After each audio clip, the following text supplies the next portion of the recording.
In other news tonight, whooping cough is surging in greater Cincinnati, and although schools are on break, the concern still runs high. WLWT News 5's John London joining us from the newsroom with where the spike seems to be hitting. John. Yeah, Mike, Northern Kentucky's feeling it. Boone, Campbell, Kenton, and Grant counties are seeing more than they did at this time last year. And we watched today as one family took the kind of precaution doctors hope is catching. Having given birth a mere 4 days ago, Crystal Shell wants no part of the whooping cough outbreak. She's got little Leanne to protect. Until the 6-month mark, infants like this one are not fully protected from pertussis, which is why vaccinating the adults in Leanne's life is vital. No matter how vocal the objection might be.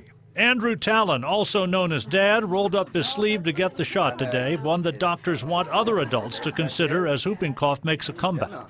Since the start of November, there have been 31 cases in Northern Kentucky, 13 in the past week alone.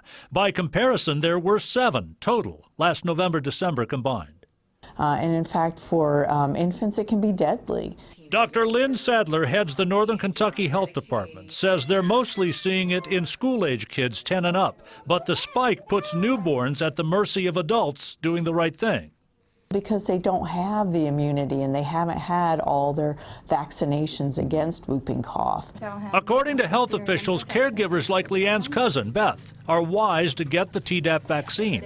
Anyone who will be around the newborns. St. Elizabeth in Edgewood pays for the free vaccinations here itself.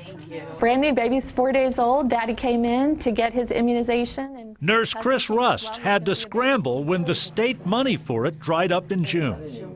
I don't know of any other hospital in the state or in our region who provides free vaccines, both to not just the mothers, but to all of the family members over the age of 18. To the Leannes of the world, it's one of those gifts you don't even know you're getting. And the health department in Northern Kentucky has been contacting child care centers there, asking them to consider having all of their staff members vaccinated because of the pertussis outbreak. Mike. All right, John London live for us tonight. Thank you. The early symptoms, by the way, mirror the common cold. If you have a persistent cough, the best bet is, of course, to see your doctor. Children should get 5 doses of the DTaP vaccine between the ages of 15 months and 6 years old. This is according to the CDC. That's a combination vaccine that provides protection from diphtheria, tetanus, and pertussis.